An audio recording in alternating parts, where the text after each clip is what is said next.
Well, I would say my legal career had a very stuttering start. First of all, I kind of came to it late. I was married with 2 children, and I took a law degree in Scotland, and my plan was to be an advocate, which is the same as a barrister. So the silver wig, the cross-examinations, that was my plan. And to do that, you did a 2-year apprenticeship in a solicitor's office before you go to the bar and you devil with an advocate. So that was my plan. But my husband was transferred with Timex Corporation to Waterbury, Connecticut, after I had almost completed 1 year of my apprenticeship. So my Scots legal career ended, and I found myself in Waterbury, Connecticut.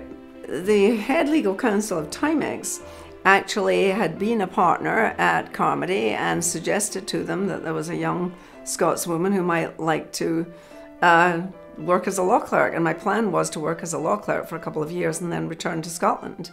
Well, 40 years later, or however long, I'm still with Carmody.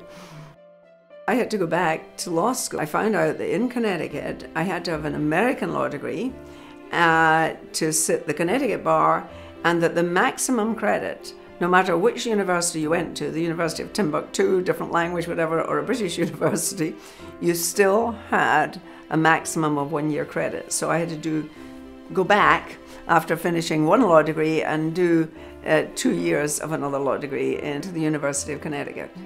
Working at Carmody, looking after 2 children and seeing a lot of I-84. When I look back on it, I think, oh geez, how did I do that? There were some fun things. We were the first University of Connecticut team to ever win the Jessup competition, which is an international law competition. So we beat Yale and Harvard, and we went to Washington, D.C. So that was part of a good experience of doing a second law degree. So I was the first woman lawyer at Carmody. The 80-something year history, and the firm was only 13 lawyers at the time. In those days, you just get tossed right in. So I was always the lead lawyer. I was thrown in a major medical malpractice case against Mike Koskoff. And so we got hung jury, which actually was a victory for me because the case was difficult and potentially big damages. And so Mike was always a very generous person. So I went to the Christmas party. He came out to greet me and he said, "Don't speak to her, because if you speak to her, you can't make up your mind." So, yeah, so I kind of learned by fire.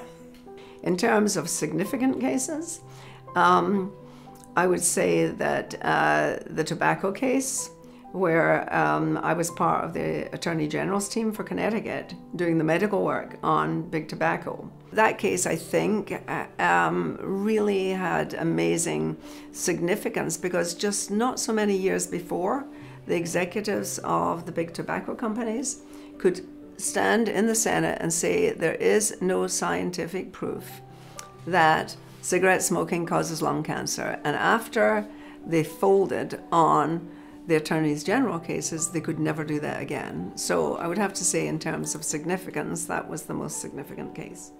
In the area that I'm in now, which is medical malpractice, although I've done a lot of different things in the course of my career, I get to retain and speak to specialists in multiple fields.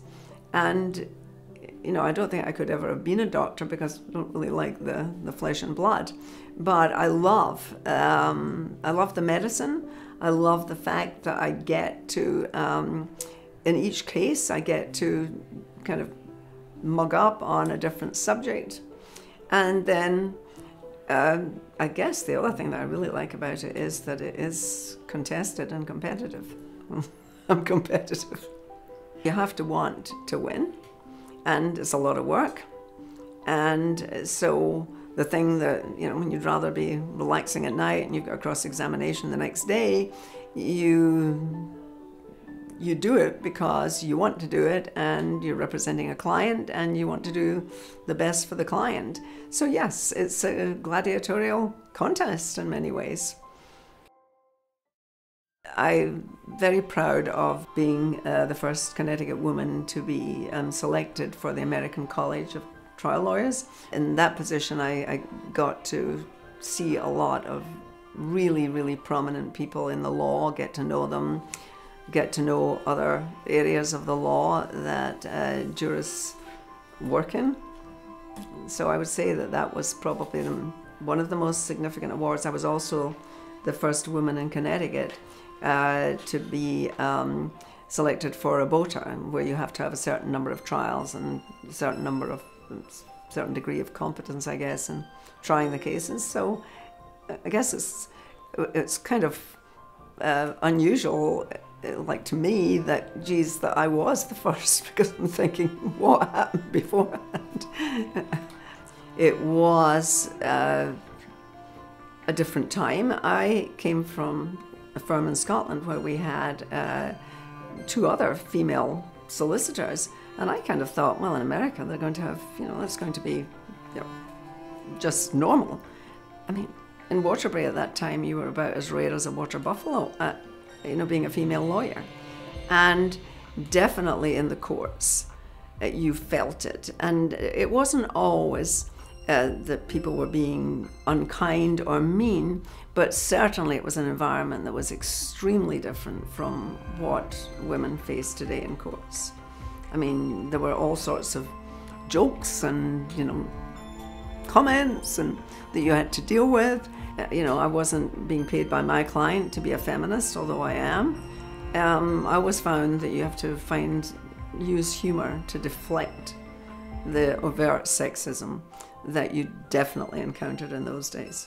The big case I just told you about I was thrown into with Michael Koskoff was a little unusual because we had 6 lawyers, including 3 Koskoff lawyers, 3 defense lawyers, and opposite us was the jury.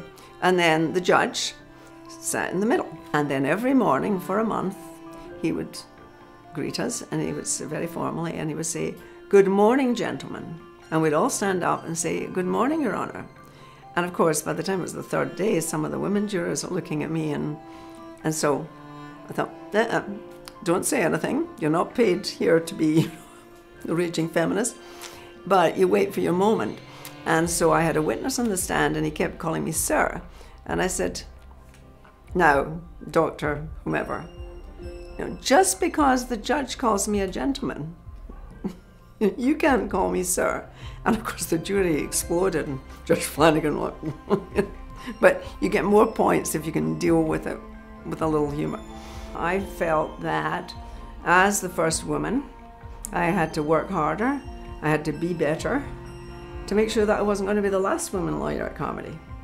And so I guess I succeeded in that because Carmody consistently has the most female partners of any law firm in the States. So I'm quite proud that I may have played at least some part in that. I feel I was kind of in the right place at the right time. I'm only partially joking when I say I watched Perry Mason. It seemed like fun to me. And being in a courtroom is still something, whether I'm in the courtroom or watching somebody else on television. Being in the courtroom, I find it an exciting and interesting environment. I can't think of anything else I'd be really good at. Truly.